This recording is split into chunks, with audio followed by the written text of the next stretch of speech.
Buenas noches, Lucho, muchas gracias por el pase y también buenas noches a todos los que ahora se unen a Diálogo Abierto. Soy Maite Vizcarra, les doy la bienvenida a este jueves. Hoy vamos a hablar de temas relevantes. Como sabemos, la situación económica en el país está muy complicada. Ya se han hecho todos los ajustes necesarios, estamos en verdad decreciendo y el próximo año va a ser más difícil aún. En este contexto, ¿qué está pasando con las personas que están en situación de vulnerabilidad? La pobreza, sobre todo frente al fenómeno del niño global que ya está a puertas. Vamos a hablar en el primer bloque al respecto con el presidente de la Mesa de Concertación de Lucha contra la Pobreza, el señor Federico Arnillas, al respecto, porque hay una serie de acciones que están encaminadas a ver de qué manera los distintos niveles de gobiernos locales y regionales pueden colaborar con este tema. Y esta semana también, el 16 de octubre, se celebró el Día de la Discapacidad, o en todo caso las acciones que están vinculadas a superar este tipo de situación de nuestra población que tiene este tipo de situación. Así que vamos a hablar en particular sobre la condición de las mujeres con discapacidad y la discriminación en distintos aspectos. Estará con nosotros también la persona encargada de estos temas, Sabina Mata. Ella es vocera de una organización vinculada a estos temas. Y para cerrar hablaremos de infoxicación, la tecnología, la información que se comparte por las redes sociales. Hay un evento que se va a llevar a cabo al respecto para saber cómo discriminar entre lo que sí es cierto y lo que no. Y estaré con nosotros María Cristina Caldas, que es especialista en estos temas y además representante de la ONG A mí no me la hacen. Así que es un buen programa. Les agradezco que se queden con nosotros y así empezamos el programa.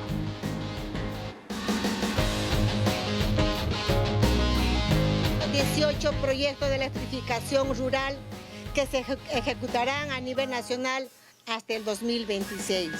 Entre enero a septiembre de este año 2023, mi gobierno concluyó 13 proyectos de electrificación rural en las regiones de Ancash, Ayacucho, Huánuco, Junín, La Libertad, Loreto, Pasco y San Martín, beneficiando a más de 39.000 habitantes. Es natural pensar que por efecto globo van a salir a otros lugares, pero la policía tiene sus estrategias. Eso le ha permitido hacer más capturas, ¿no? ¿Sí o sí empiezan las expulsiones este 10 de noviembre? Sí, el 10 de noviembre empezó. Quisiera invocar a todos los extranjeros que traten de regularizarse lo más pronto posible.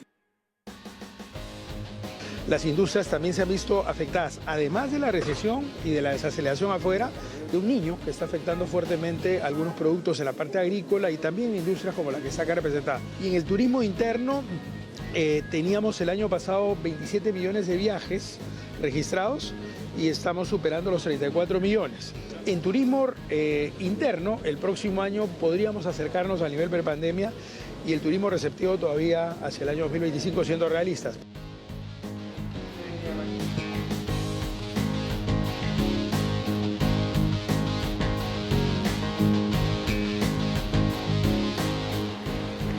Muy bien, vamos a hablar, como habíamos adelantado, con el señor Federico Arnillas. Él es presidente de la Mesa de Concertación y Lucha contra la Pobreza. Buenas noches, señor Arnillas, gracias por estar con nosotros. ¿Qué tal, Maite? ¿Cómo está usted? Bueno, había indicado al comienzo del programa que la situación económica está muy complicada, en lo que va cómo vamos a cerrar el 2023 y probablemente el 2024 también sea difícil. Y en este contexto además aparece el fenómeno climático del Niño y obviamente eso va a golpear seguramente con más fuerza la vulnerabilidad de algunas poblaciones en el país. Y adicionalmente es bueno saber que se están haciendo esfuerzos. La institución que usted lidera y el PREDES han unido esfuerzos justamente para ver de qué manera los recursos que hay en los gobiernos locales y regionales pueden ayudar a mejorar esta situación o eventualmente tratar de aminorar los efectos no deseados. Totalmente de acuerdo con lo que ha señalado, pero quizás habría que añadir un elemento más para las dificultades que tenemos que enfrentar. Y es que el escenario global está marcado por un escenario de conflicto. Y como sabemos y suponemos todos, ¿no? Un escenario de conflicto va a hacer que los recursos de cooperación no estén disponibles y que esos recursos se vayan a atender a las zonas en conflicto, con lo cual tema de demanda de recursos y oportunidades de contar con apoyo de otros estados para manejar la delicada situación que ya tenemos por el cambio climático es poco probable y eso va hacer más compleja la situación. Y creo que esa es una variable que hay que tener en cuenta. Entonces, a la sequía que ya tenemos, a los problemas de abastecimiento de alimentos que tenemos hacia el sur y centro, y las lluvias fuertes en la costa, sobre todo en la costa centro-norte, más el escenario de conflicto internacional, la verdad es que o trabajamos muy bien Estado y sociedad juntos articuladamente, o vamos a tener impactos muy negativos que van a incrementar la pobreza en el país, ¿no? Y decíamos que ustedes están uniendo esfuerzos con el PREDES para ver que algunas de esas acciones que evidentemente ya deben estar programadas en los gobiernos locales y regionales se agilicen, supongo. Estamos detrás de eso, justamente un trabajo conjunto con el equipo de PREDES, pero también con otras organizaciones que son parte de quienes respaldan, esa es la palabra correcta, al esfuerzo que impulsamos conjuntamente con PREDES, ¿no? Estamos hablando de las organizaciones del Sistema de Naciones Unidas, que tienen en su agenda como un tema prioritario, obviamente, la atención a las poblaciones vulnerables, pero también estamos hablando de organizaciones de la sociedad civil peruana que tienen un tradicional compromiso y que están siendo sumadas a esta alianza, ¿no?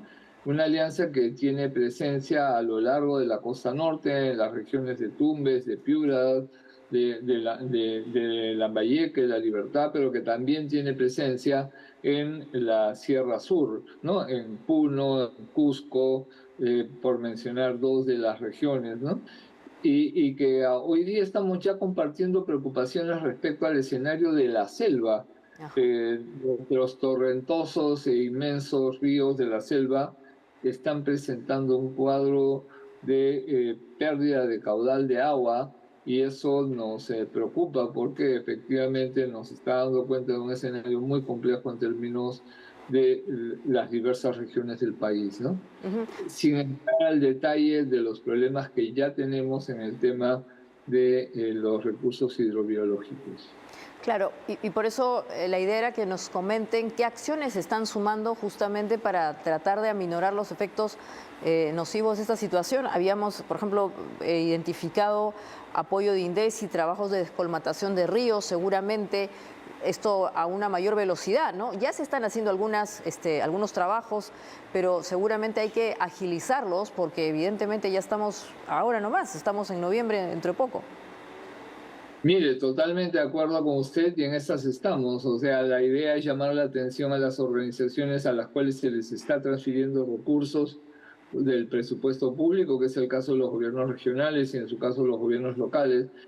Pero lo que sí estamos constatando es que el aprovechamiento de esos recursos para acciones preventivas está lento y más bien tememos que no se hagan cosas para prevenir, porque aparentemente la reconstrucción es una etapa más rentable, ¿no? Entonces sí, eso nos preocupa y creo que hay que ser vigilantes respecto a las empresas que están interviniendo y a la propia relación que éstas tengan con los gobiernos regionales, ¿no? Lamentablemente creo que este es un tema que se ha presentado en el pasado y Dios quiera que no se presente en el presente, ¿no? Porque lo que haría es esperar que haya una gran afectación para después justificar un tipo de proyectos que una buena prevención no haría necesarios. Exactamente. Y en este esfuerzo justamente de agilizar trabajos de descolmatación y otros tipos de trabajos preventivos, ¿qué tipo de apoyo le están dando a los gobiernos locales y regionales, ¿no? Allí evidentemente hace falta seguramente mayor consejo técnico para hacer que los presupuestos que tienen se ajusten a las necesidades. Hemos visto obviamente que hay excedentes, bueno, este año no, pero de los anteriores años, y lamentablemente no se han podido cumplir todavía con esos niveles de gestión y obviamente también de uso del presupuesto. Por eso creo que ahí la Contraloría de repente está levantando un tema que no es secundario, ¿no? Es que se está pateando la ejecución del gasto para otros momentos, cuando justamente el sentido del gasto es que se haga preventivamente antes de que se generen los daños para evitarlos, ¿no? Una vez que se produce el daño, el gasto que se va a requerir para recuperarnos, ¿no?, es mayor. Y es lo que nos preocupa, ¿no? Nos preocupa que no se haga la intervención previa justamente para disminuir el daño que finalmente termina pagándole la población, ¿no? Exactamente. Y una pregunta adicional dentro del marco de lo que viene a ser la institución que usted representa. La Mesa de Concertación y Lucha contra la Pobreza, ¿qué acciones de concertación está desarrollando en este tiempo justamente para tratar de revertir lo que ya todos sabemos, que ha crecido el nivel de pobreza en el Perú, pero sobre todo la potencialmente más pobre, ¿no? El término exactamente es, hay pobreza, digamos, monetaria, pero también ahora hay una nueva pobreza y son los bolsones de población que potencialmente se considera más vulnerable a esta situación. ¿Qué acciones se van a tomar, ya no en lo que queda del año, pero sí en los siguientes? Porque es una situación muy compleja que seguramente va a requerir mucho esfuerzo institucional, mucha concertación.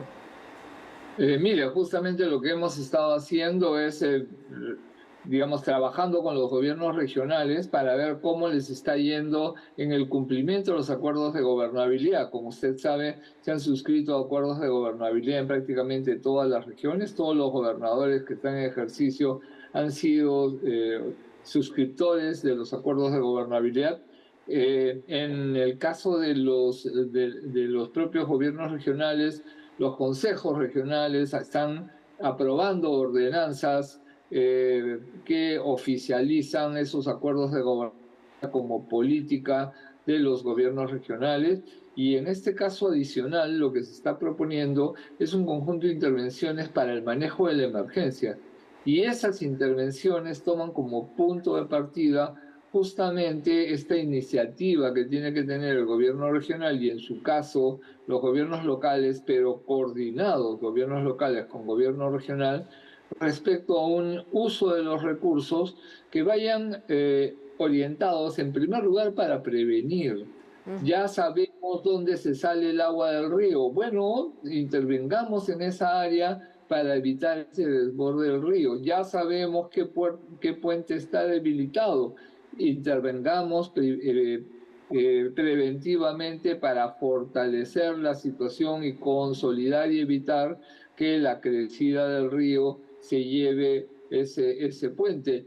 O sabemos qué poblaciones están en la quebrada. Aquí al lado de Lima tenemos parte de las quebradas más activas, ¿no? En la zona de Chosica, de Chaclacayo, ¿no? Tenemos quebradas que cada año que ha habido fenómeno del Niño se han activado la caída de rocas, piedras, se generaron una estrategia de geomallas. Hay que revisar cuál es el estado de estas geomallas, ¿no? Y cómo las reforzamos para el escenario que estamos enfrentando. Entonces, ahí hay como tareas concretas que corresponden a los gobiernos regional o gobierno local, ya sea provincial o distrital, según los casos, tomar iniciativa para este escenario de prevención. De la mano con la prevención hay que tener capacidad de respuesta y hay que trabajar con la comunidad. Por ejemplo, un problema que ya hemos visto en las lluvias que acaban de pasar, ¿no? Es importante tener una idea de quiénes son los damnificados.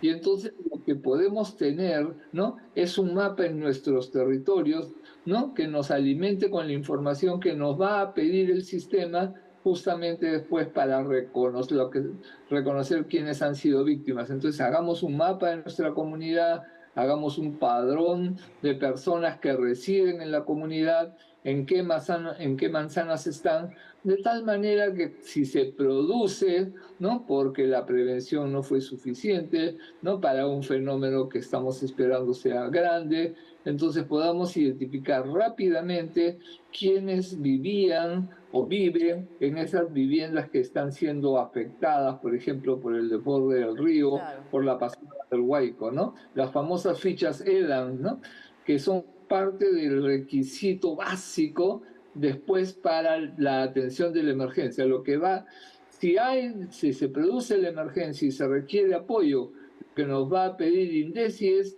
quiénes vivían ahí, qué perfil tienen, cuánta gente es, para justamente organizar la entrega de la ayuda. Si tenemos la ficha EDAN, trabajada, podemos rápidamente comunicar eso. Esos son roles de la sociedad y obviamente el gobierno local de promover, ¿no?, esa participación de la comunidad para tener este mapa, ¿no?, este mapa local.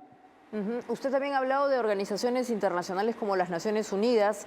Ellos también seguramente estarán aportando capacidad técnica para, no en todo caso sugerir acciones, porque usted ya las ha descrito muy bien, sino hacerle seguimiento, que es el tema. Seguramente de distintas partes aparecen sugerencias y cosas que son evidentes, lo que ha mencionado, la escolmatación, etcétera, pero el punto es cómo gestionamos y hacemos cumplimiento de este tipo de acciones, ¿no?, en el tiempo tan corto que ahora tenemos. Mire, yo creo que en este caso el rol de la cooperación internacional es apoyar el proceso, porque los que saben del proceso, los que conocen el territorio, son quienes viven allí. Y el CENEPRED, por ejemplo, ha proporcionado y la mesa está distribuyendo una información muy detallada respecto de en cada región cuáles son esos distritos que están en una posición más vulnerable, qué vías tienen en esa situación de vulnerabilidad, cuántas viviendas hay a nivel de distrito, ¿no?, de zonas más específicas que están en esas zonas de riesgo. Esa información está hoy día disponible para cualquier región. A esa información hay que añadirle población organizada. Esa población que se le informa, miren, ustedes están demasiado cerca del cauce del Huayco, muy cerca de donde se va a salir el río. Empadrónense para saber quiénes están viviendo allí. Adultos mayores, cuántas niñas, niños hay en esa localidad. ¿Para qué? Para poder planificar una estrategia de respuesta, sea para movilizarse, para sacarlos de la zona, ¿no?, si hay una alerta, o para atenderlos si es que no se le pudo retirar de esa zona de riesgo y responder rápido. Sí. Fíjese, hoy día tenemos un sistema de información que nos permite saber cuándo está lloviendo en Ayabaca y cómo el agua del río, cuánto tiempo se va a demorar en llegar al centro poblado más cercano o al más lejano. Y entonces hay tiempo para generar una respuesta. Ese sistema de información existe en el país. Entonces, si nos organizamos a nivel local, si generamos a través del gobierno local y del gobierno regional el enlace con el sistema de información, llámese CENEP, por ejemplo, en el peor de los casos, ya en la emergencia, llámese INDECI, ¿no?, vamos a estar mejor alineados para poder responder al problema que tenemos por delante. Pero la clave, la comunidad organizada. Muy bien, Y el señor. rol de ustedes, agradezco ese rol que ustedes están cumpliendo de levantar estos temas, de ponerlos en la agenda pública, ¿no? Así es. Bueno, también le agradezco a usted, señor Arnillas, por haber estado con nosotros y habernos hecho esta actualización y saber que obviamente hay varias instituciones que están coordinándose para tratar de hacerle un seguimiento a las acciones que hacen los gobiernos locales y regionales, ¿no? Esta presión seguramente hará que también lo hagan de manera más diligente. Maite, una cosa que es bien importante, en otras oportunidades hemos podido tener apoyo internacional. Yo creo que hay que ser sumamente conscientes de que esa posibilidad hoy día, en el escenario internacional en el que estamos, es poco probable. Y entonces es más urgente que nuestras autoridades locales, nuestras autoridades regionales y la comunidad organizada en sus diversos estamentos estemos alertas al llamado de atención, al llamado a la emergencia, que sepamos cuáles son los peligros que vamos a enfrentar, justamente para poder administrar esa crítica situación que tenemos por delante. Está clarísimo, vamos a tener un niño con altas probabilidades de que sea un niño fuerte. Han habido civilizaciones en el territorio peruano que realmente fueron derrotadas, ¿no?, por el fenómeno del niño. Entonces, de esos niños, Godzilla decimos ahora, ¿no? Entonces, hay que estar preparados para eso. El escenario es muy, muy difícil y agradezco su rol, el rol de los medios, el rol que tienen ustedes, ¿no?, para comunicar a la ciudadanía este desafío que tenemos por delante. Muy bien, muchas gracias, señor Arnillas. Y bueno, otra vez estaremos muy atentos del seguimiento que hagamos a través de la Mesa de Concertación de Lucha contra la Pobreza y obviamente también el PREDES. Muchas gracias. Muchas gracias a ustedes y de hecho todo el aprecio y el reconocimiento a la labor que realizan. Muchas gracias. Muy bien. Y ahora vamos a ver en el marco, obviamente, las celebraciones del combate. Hagamos una imagen histórica de el Huáscar. Aquí lo vemos recorriendo los puertos de Chile tras la Guerra del Pacífico. Esto debe ser también hacia los 1800, ¿no? Interesante. Muy bien, y luego del corte vamos a hablar acerca de discapacidad. El 16 de octubre se celebró el día de esta condición y obviamente en particular de una población que adicionalmente la pasa mal, las mujeres. Vamos a hablar con la señora Sabina Mata, que es vocera de un proyecto denominado Género y Discapacidad, para saber cuáles son las medidas que no se toman todavía en el Perú y que obviamente tenemos que agilizar. Así que no se vayan, esto es Diálogo Abierto.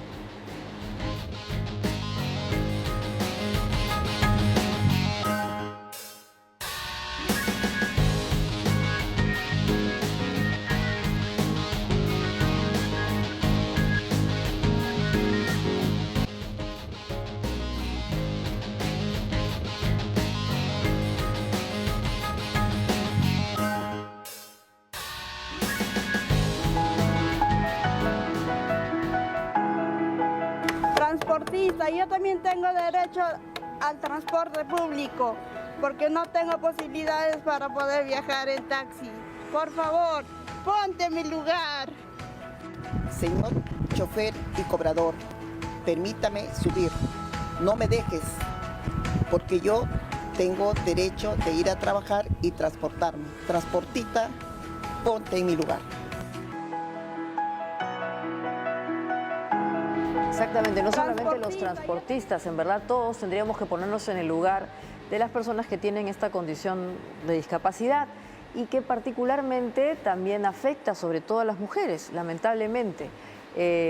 Como sabemos, la proporción de hombres y mujeres en el Perú está casi a la par y evidentemente las que tienen esta discapacidad a veces no tienen las facilidades de quienes gestionan los servicios de transporte público. Por eso está con nosotros la señora Sabina Mata. Ella es justamente vocera de este proyecto Género y Discapacidad para entender más qué se puede hacer para revertir esta situación. Buenas noches, Sabina, gracias por estar con nosotros. Buenas noches, Mite. Es un gusto saludarte. Sí, esta campaña, básicamente, ¿qué tipo de acciones va a promover? Bueno, queremos que las autoridades ayuden a capacitar a estos choferes en el tema de la empatía hacia las personas con discapacidad, porque la gran mayoría son insensibles y no hay un respeto también a estas personas porque sentimos que en realidad somos usuarios en silla de ruedas no porque la hemos deseado, sino porque la vida nos trajo así. Así es. Lo mismo yo pienso que ellos tienen que ponerse en el lugar de nosotros porque al final ellos a futuro van a lograr también ser unas personas con discapacidad. Entonces hay que un poco promover la sensibilización de los transportistas para que tengan un cambio de ideas frente a las personas con discapacidad, porque todos tenemos el mismo derecho de estudiar, de salir, de movilizarnos en diferentes espacios, de hacer turismo, claro, ¿no?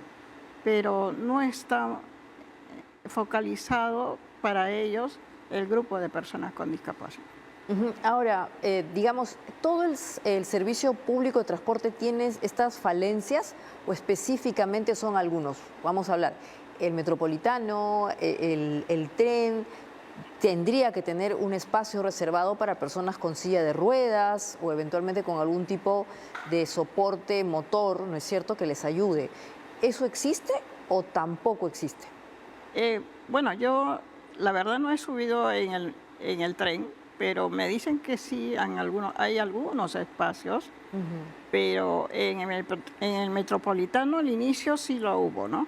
Ya. Pero ahora ya está, como te mencionaba antes, es el aforo del público en horarios específicos que no deja que la persona con usuaria en silla de rueda pueda ocupar ese espacio. ¿no? Entonces también hay que buscar empatía de quienes están, del público en general. de los pasajeros, ¿no es cierto? Porque habría que respetar esos espacios porque están justamente diseñados para personas que lo merecen, que lo necesitan. Así es. Y en el resto de vehículos de transporte público ya es imposible, supongo. O sea, claro. Los buses, los colectivos, ahí sí ya no pidamos nada. Claro, no, es imposible. Los combis, los buses, porque no tienen las rampas acondicionadas. Bueno, hay los corredores también, algunos tienen algunas rampas, pero no todos. Exactamente. ¿Y es posible adecuar rampas, Sabina, en el transporte público, en los buses, en algún tipo de transporte de esta naturaleza?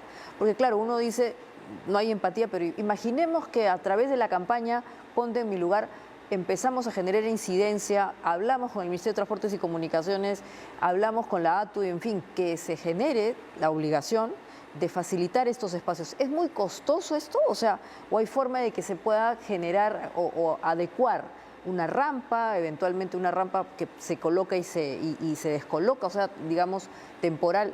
¿Es posible eso? Yo pienso que sí. En otros países lo utilizan y tienen ese acceso, ¿no? Que inclusive sale una plataforma de un costado y luego introduce cuando sube una silla de ruedas. Así es.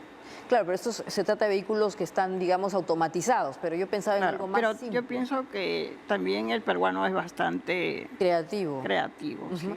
Claro, porque mira, aquí tenemos unos datos importantes y eso habría que saberlo, ¿no? En el Perú, 10,3% de la población tiene alguna discapacidad, ¿no? Esos son 3.209.261 personas y lamentablemente de ese universo la mayoría son mujeres, ¿no? 56,7% son mujeres, lamentablemente, ¿no? Entonces, quienes la pasan mal somos nosotras, ¿no? Y obviamente al tema de la empatía habría que buscar acciones concretas. ¿Ustedes han buscado a las autoridades respectivas para que de alguna manera también haya mayor control de las obligaciones que hay de respetar, por ejemplo, espacios asignados a ustedes, a las personas con discapacidad? Claro, porque en provincias, por ejemplo en Puno, muchas de las chicas, las voceras que están allá, han tenido que tener contactos con los representantes de transportes para exigir que también se respeten los derechos, ¿no? Y también que ellos traten de buscar una capacitación para este grupo. Claro. Sí, evidentemente es necesario lo de la empatía. Mira, acá también tenemos otro dato importante, bueno, 1.388.000 personas, que en términos porcentuales son justamente el 9% de lo que decíamos, ¿no? Entonces, Sabina, ¿esta campaña cuándo empieza? ¿Se ha lanzado recientemente? Esta es la Semana de la Discapacidad, el 16 de octubre ha sido el día central. ¿Tiene un comienzo, un fin? ¿Qué están esperando con esta campaña? Que dicho sea de paso, en las redes sociales tiene un hashtag, ¿no? Se llama el hashtag, o se dice, Ponte en mi lugar. Ya lo hemos empezado, ya lo estamos haciendo en provincias también, ¿no? Como voceras, gracias al proyecto de COSENFE, a través de la cooperación española, se está capacitando a las voceras para exigir los derechos y para que demanden ciertas empatías que no son empáticos, ¿no? Entonces, queremos que haya cambios en la sociedad, porque todos tenemos que tener los mismos derechos, porque somos personas, más que discapacidad, somos personas, ¿no? Obviamente, ¿no? Que no nos vean como personas con discapacidad. La empatía probablemente sea ayudar, ¿no? O sea, facilitar justamente que ustedes puedan promover, habilitar espacios adecuados, acondicionados, para que también los usuarios en silla de ruedas o las personas que utilizan bastones o soportes técnicos puedan trasladarse de un lugar a otro, ¿no? Así es. ¿Tú dirías que en general en el Perú, no solamente hablemos del transporte público, sino toda la población, es poco empática con alguien que tiene una discapacidad? O sea, la dejamos de lado o nos hacemos los locos, porque eso también pasa, ¿no es cierto? O sea, no queremos ver a la persona o la obviamos. Claro, eso pasa porque inclusive hay transportistas que ven a una persona que utiliza un bastón, se pasan de largo. Se ¿no? pasan de largo. O si no, exigen que te subas rápido. Y la persona se golpea, ¿no? Al subir y más que tiene el problema de la visión, ¿no? Entonces Entonces, este tipo de conductas, obviamente, no solamente los afecta a ustedes, sino que claramente es una conducta que agrede la dignidad de ustedes como personas. Claro. Y además hay otros, también el tema de los taxistas. ¿Ah, sí? Para nosotros es bastante fuerte el costo de la movilidad en un vehículo particular como sí, estos. en un vehículo privado, ¿no? Porque de lo que puedes pagar 2 soles o 3 soles en un microbús, nosotros pagamos casi el 100%, ¿no? Como 70, 80 soles, ¿no? Ida y vuelta, ¿no? ¿Y la campaña entonces tendrá una duración de cuánto tiempo? ¿La van a mantener permanente? ¿Van a generar, no sé, apoyo en medios de comunicación? Sí, la vamos a mantener porque queremos que sí, la población en general tome en cuenta esta situación porque necesitamos trabajar, necesitamos estudiar, necesitamos hacer 1000 cosas, ¿no? Entonces, esto nos limita mucho. Por ejemplo, ahorita lo que estábamos viendo también en el tema de transporte es en los taxis, que ahorita han puesto su balón de gas y entonces limita también el ingreso de las sillas de ruedas en la maletera. Y a veces muchos de ellos pasan de frente y ya no te quieren recoger porque dice de que bueno, ya no hay espacio, ¿no? Y ocupa mucho espacio la silla.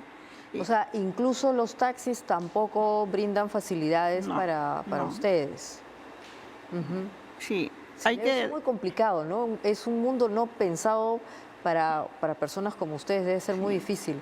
Y esta campaña de sensibilización y de empatía, Sabina, ¿qué es lo que esperaría? O sea, algo concreto, o sea, que la gente por lo menos los tome en cuenta, no los obvie, un poco de también, obviamente, respeto. Y también adecúen a sus buses, a sus carros, y que si hay nuevas empresas que ingresan en las rutas, yo pienso que también hay que incluir esto de las plataformas, que sea accesible para personas con discapacidad, porque si no vamos a siempre estar relegados a un costado, ¿no? Siempre, siempre. Y como bien has dicho, en otras partes del mundo, no nos vayamos muy lejos, aquí nomás en Chile o en Colombia, los vehículos están adecuados. Hay estas plataformas que son, digamos, modulares, se colocan y obviamente se quitan.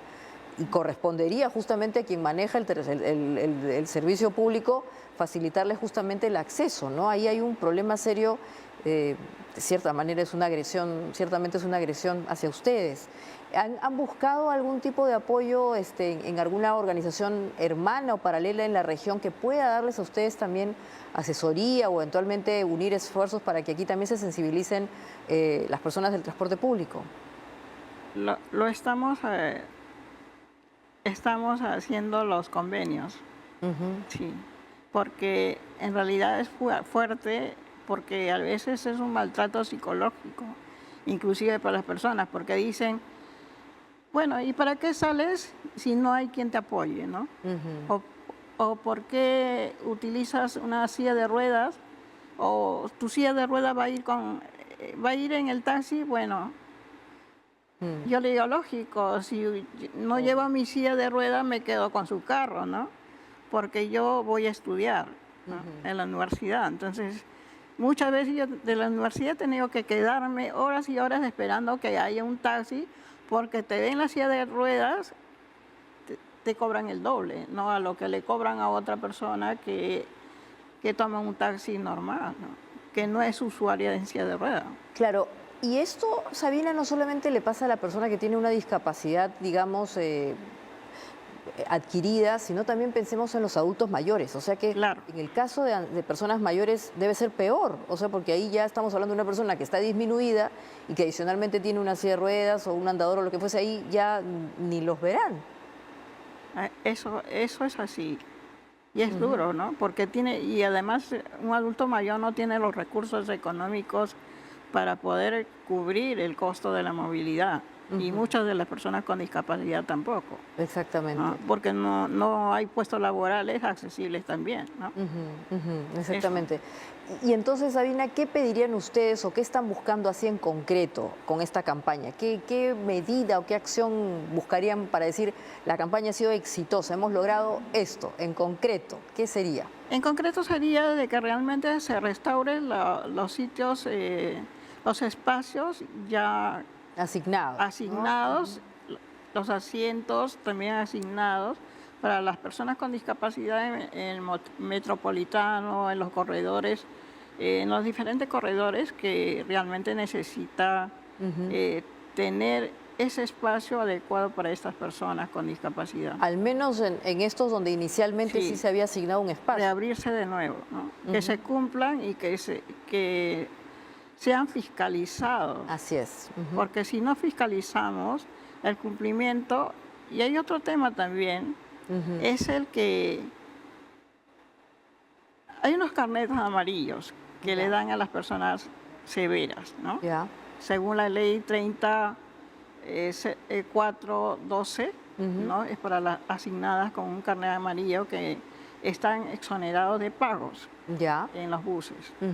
Estas personas, los microbuseros simplemente dicen que no, para ellos no, eso no, que tienes que pagar, ¿no?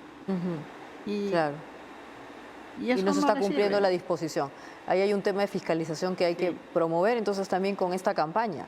Porque si de alguna manera se ha establecido este tipo de situaciones de flexibilidad, es obviamente para tratar de equiparar a personas que no están pues en la misma condición de todos, ¿no? Claro, eso pasa en las provincias también. Todos los que tienen es peor todavía, ¿no? Exactamente. Y entonces vamos a tratar de buscar ese objetivo, que se vuelva a restaurar los espacios que especialmente se habían creado para ustedes en el metropolitano y obviamente también en el tren, para empezar. Y ojalá que también quienes viajan los respeten, porque también ahí viene un tema de empatía de quienes están en los buses o en este caso en el metropolitano y en el tren, de respetar que ese espacio es para ustedes especialmente. Así es, porque inclusive hace poco viajé a Huacho, el tema era el problema que los accesos para los asientos es bastante pequeño, claro, ¿no? No está planteado. Entonces, cuando te van a llevar, te cargan o te apoyan para subirte, porque te van a subir, entonces no puedes ingresar, ¿no? Con una persona y te colocan en el suelo, es duro, y luego te ayudan a levantarte al asiento. ¿Y la gente que está en estos buses, en fin, ayuda o se hacen también los locos? No, se hace la vista gorda. Sí, terrible. Parte del hecho, Sabina, de tener que cambiar como sociedad y, en fin, estamos con crisis y todas estas cosas lamentables, pero no podemos dejar de perder justamente esta capacidad de ponernos en lugar de otro, porque finalmente, como bien has dicho, todos tenemos los mismos derechos. Y probablemente muchas personas como ustedes trabajan, estudian, aportan al país, mientras que otras no tanto. Entonces hay que también darles a ustedes la consideración del caso, porque evidentemente son parte de la parte productiva del país que se mueve y que aporta al Perú. Y muchas veces también son maltratados. Por ejemplo, a veces el carro se cierra rápido y ya te doblaron el pie o te luxaron el brazo. Ha pasado y nadie muchos les da accidentes. Algún tipo de reconocimiento. A pesar de la discapacidad, tienes más discapacidad porque no hay un buen trato adecuado a las personas con discapacidad. Tal cual, Sabina. Bueno, mira, espero que este espacio, este diálogo que hemos tenido en el programa sirva justamente para movilizarnos, hacernos pensar que evidentemente ustedes también tienen todos los derechos igual que nosotros, y si hay espacios realmente asignados para ustedes, que se respeten, porque justamente para eso se han creado. Y la campaña tiene un hashtag en redes sociales que se denomina el hashtag Ponte en mi lugar. Así que ojalá que hayamos contribuido de alguna manera con esto y evidentemente seguiremos en eso. Muchas gracias, Sabina. Gracias, Maite. Gracias. Muy bien. Y vamos a ir otra vez con una imagen histórica del Huáscar, en este caso. Me parece que esta es la Torre del Huáscar y bueno, parece que este es el lugar donde finalmente falleció nuestro héroe nacional, Miguel Grau. Esta es una fotografía en Valparaíso, también de los 800. Y después del corte vamos a volver con estos fenómenos que cada vez más se vuelven comunes. ¿Qué cosa es verdad, qué cosa no es verdad en las redes sociales? Ahora que también está la inteligencia artificial de ahí de por medio, ¿cómo discriminamos entre la verdad y la no verdad, la fake news y obviamente la realidad? Vamos a hablar con una experta al respecto, así que no se vayan porque esto puede ser muy útil. Esto es Diálogo Abierto.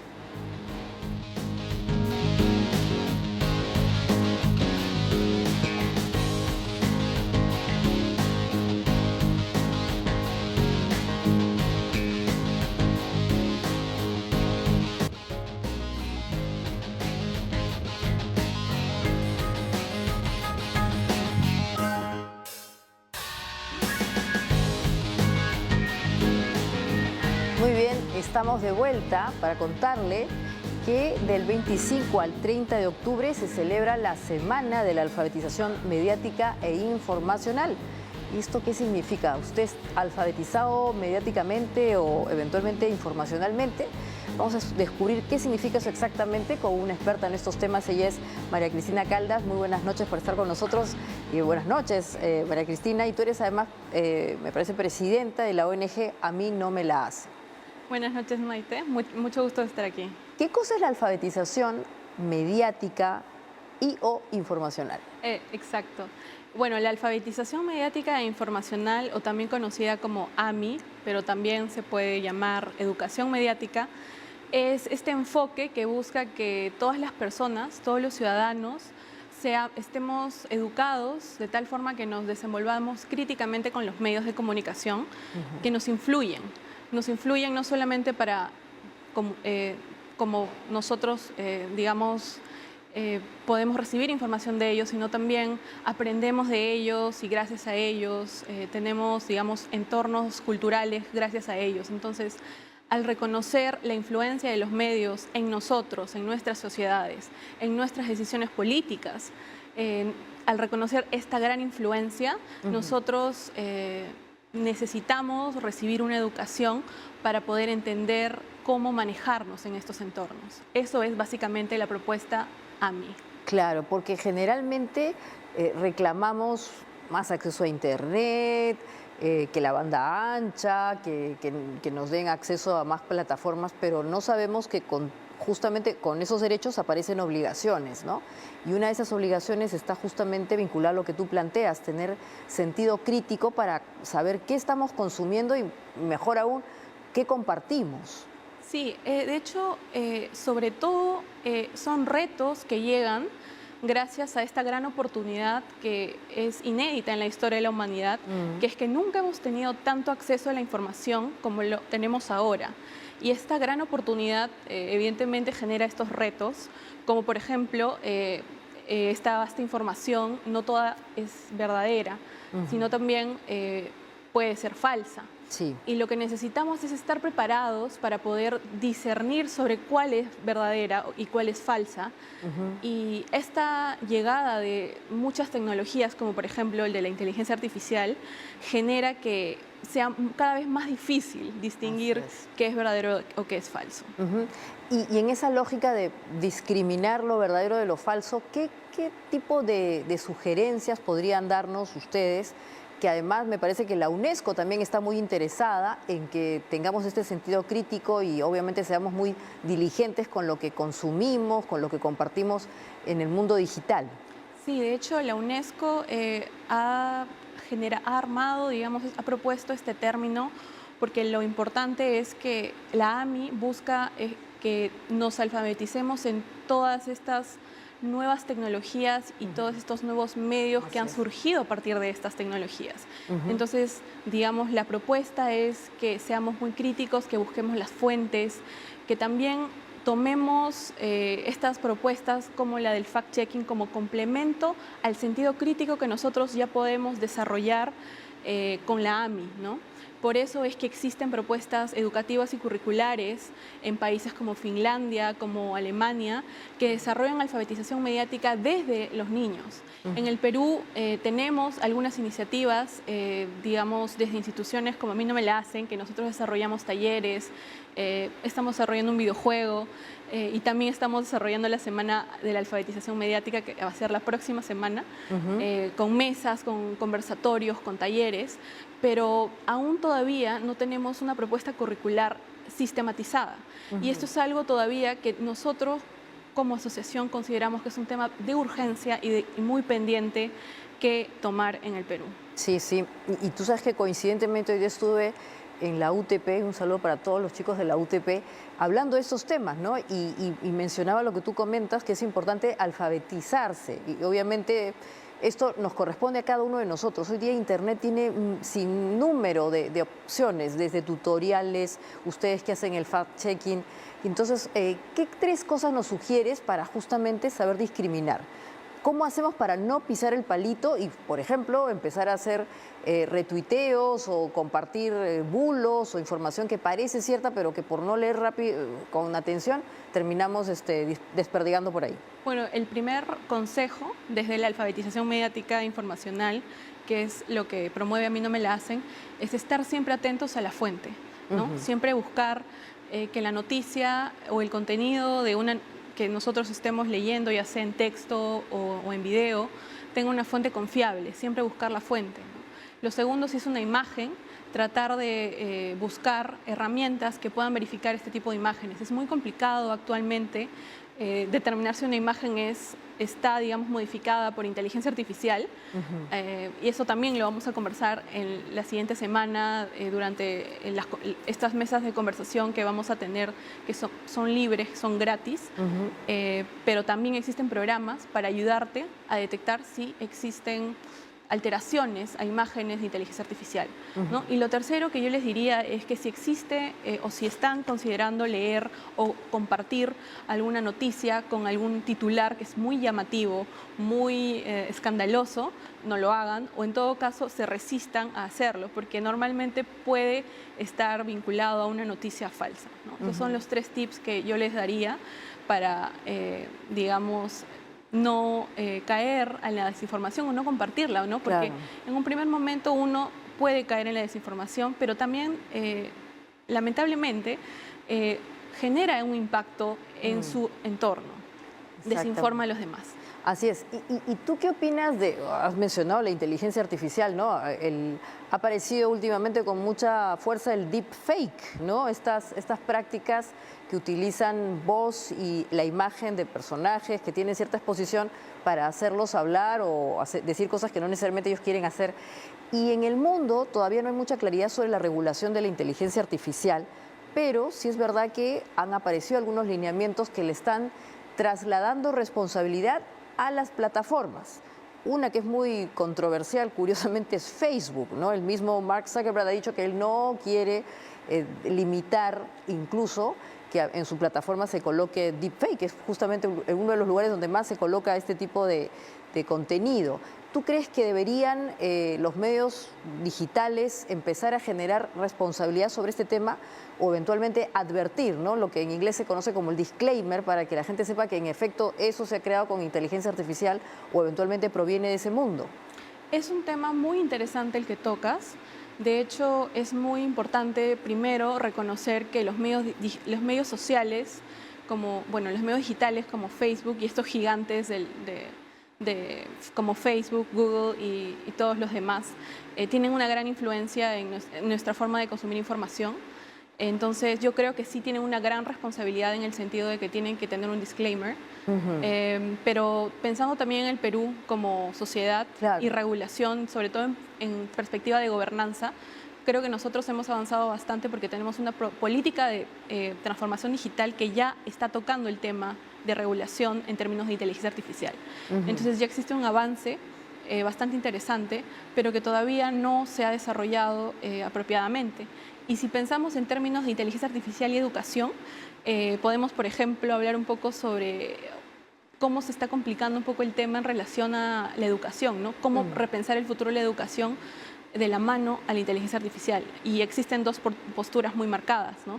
Una postura muy optimista en la que existen maestros y alumnos con mucho optimismo pensando de que la inteligencia artificial va a ser muy positiva para el desarrollo de la educación, y por otro lado tenemos una postura demasiado pesimista diciendo que realmente esto va a ser el fin de la educación tal y como la conocemos, ¿no? Pero considero que hay que ser en todo caso positivos, pero evidentemente pensar el contexto y sobre todo el peruano que nos toca enfrentar, ¿no? Exactamente. Y has mencionado, bueno, hay esta ley de promoción de la inteligencia artificial. Yo particularmente creo que todavía le falta mucho más contenido. Sí, claro.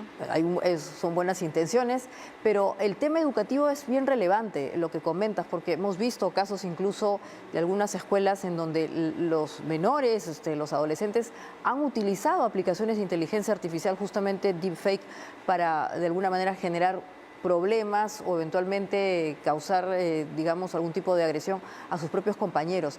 En las escuelas, ¿ustedes están promoviendo algún tipo de alfabetización mediática, informacional? Es precisamente ese el ejemplo de por qué es necesario alfabetizarnos mediática e informacionalmente, ¿no? No solamente es aprender a manejar una herramienta tecnológica, como por ejemplo una que nos permita hacer un deepfake o una imagen, sino también una reflexión ética a partir de cuáles son los límites del uso de esta herramienta. Entonces, es un ejemplo extraordinario el que has dado para poder elaborar cuál es la necesidad de alfabetizarnos mediáticamente. Nosotros hemos tenido la oportunidad de este año y el año pasado sobre todo trabajar con alumnos temas, por ejemplo, de alfabetización mediática, informacional y ciberacoso, ¿no? Porque el tema es bastante relevante y es necesario. Los alumnos piden a los profesores hablar de los temas. Lamentablemente no existe, digamos, un curso en específico en los colegios en los que se toque el tema.